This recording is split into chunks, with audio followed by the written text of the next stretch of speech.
Good morning, everyone. My name is Lamont Gilchrist. www.L.G.Fitness-Messiah.com is my web page. L.G. Fitness Messiah on Instagram and L.G. Fitness on Snapchat. So you can follow some of my workouts and give some explanations of some different exercises and combinations that I do. Today is 10/10/2016, and I put out a couple of videos, or I put out videos over the past about calories, counting calories, caloric burn, and all the other different aspects of fitness.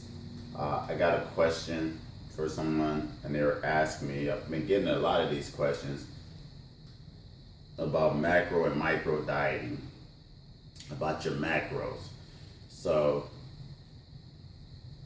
I'm going to answer macro dieting the way that this study happened with marathon runners. So people usually say, well, I'll eat this and I'll go to the gym and burn this off, or I'll have this cake and then I'll go and do 2 hours of cardio and other things and stuff like that to actually burn that off.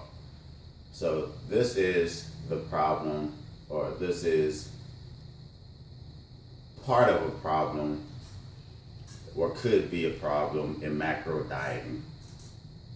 In macro dieting, you have a set number of what it is that you're trying to reach for your macro, meaning your proteins, your carbohydrates, and your fats. If you have X amount of fats, which is 9 calories, is going to not be, you're going to hit your macros a lot sooner. If you have high glycemic carbohydrates, you're going to hit your macros. If you have alcohol, which is 7 grams, you're going to hit your macros. Proteins and carbohydrates for calories per gram. So the problem that I have with it, why I understand the concept and people do get some results from them, for 2 reasons.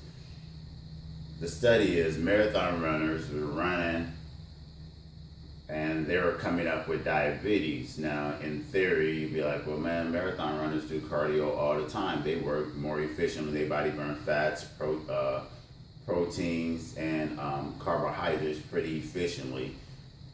So when following how these marathon runners were getting diabetes, is because they were taking those gel packs, which is fructose or high fructose corn syrup with sugar, as energy throughout the race.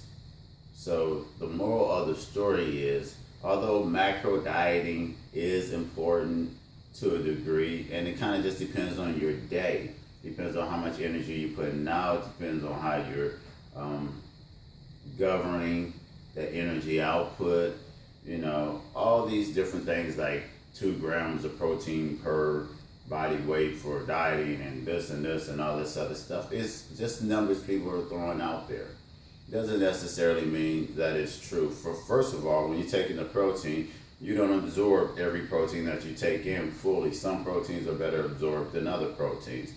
Secondly, they're broken down into amino acids, and then some amino acids actually stay in the intestines, stay in the system as far as the intestines, to repair the intestines and the stomach and all the organs. So majority of that is used on cardiac tissue and other stuff and things like that. So it doesn't necessarily mean that it's going to the muscle. Once again, these are hypotheses, or these are thoughts, or these are concepts that holds a lot of good scientific principle, and to the most part, a lot of them are true about X amount of protein stuff and things like that, which I've done it with less protein, less than 1.5, less than a gram, so I've done it for thousands of people, and I experiment on myself all the time. So, and some of these things are just not 100%, or none of them are 100% supported with science, but some of them just don't have good scientific data or enough information or a good enough control group to say, yeah, for sure, this is probably the best route to take. So in macro dieting, and the moral of the story is that if marathon runners who run marathons, so they are cardiovascularly cardiovascular athletes from a aerobic standpoint, the long drawn out hours of pounding, atrophy, hitting the ground, and everything else is coming up with diabetes. The moral to the story is that even with the amount of energy output that you're putting out, what affects that situation is how that macro or that food or that spike affect the hormones, and then how it affect the organs. That's what it's always about. It's about how does those things affect the organs. How does it affect acidity level? How does it affect alkaline levels? How does it affect thyroids, brain function, the pancreas, liver, kidneys? That's always the main question that an athlete or someone who's dealing with food, which is a drug, how does it affect the organs? So when you put food combinations together, you get different responses from the different foods. You can bring the glycemic level down. To some food, you can speed it up by mashing it up. For potatoes, for instance, I said before, or different things.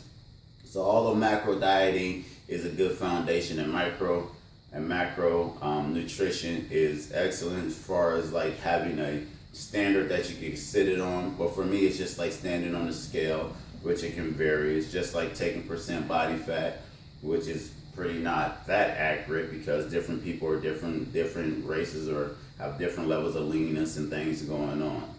So once you understand that, and you understand that food combinations and putting certain foods together will affect your body positively and negatively, along with the seasoning and the different things that you put on the food, you change the composition of the food or the composition of how the hormones or how the intestines are going to absorb it, and how it's going to be distributed throughout the bloodstream, if it's going to be stored, if the liver is going to have to go, if it's going to have to go to the liver, if most of it's going to the brain functioning. And then depending on the activity, it may be slowed down, because when you're exercising and blood is going other places while you're exercising, the digestive system somewhat slows down or comes to a stop just from evolution, so that you can flee or get away from whatever animal is chasing you, and you have enough blood supply and you have enough energy to be able to do that. So keep those things in mind when you're talking about macro and micro dieting.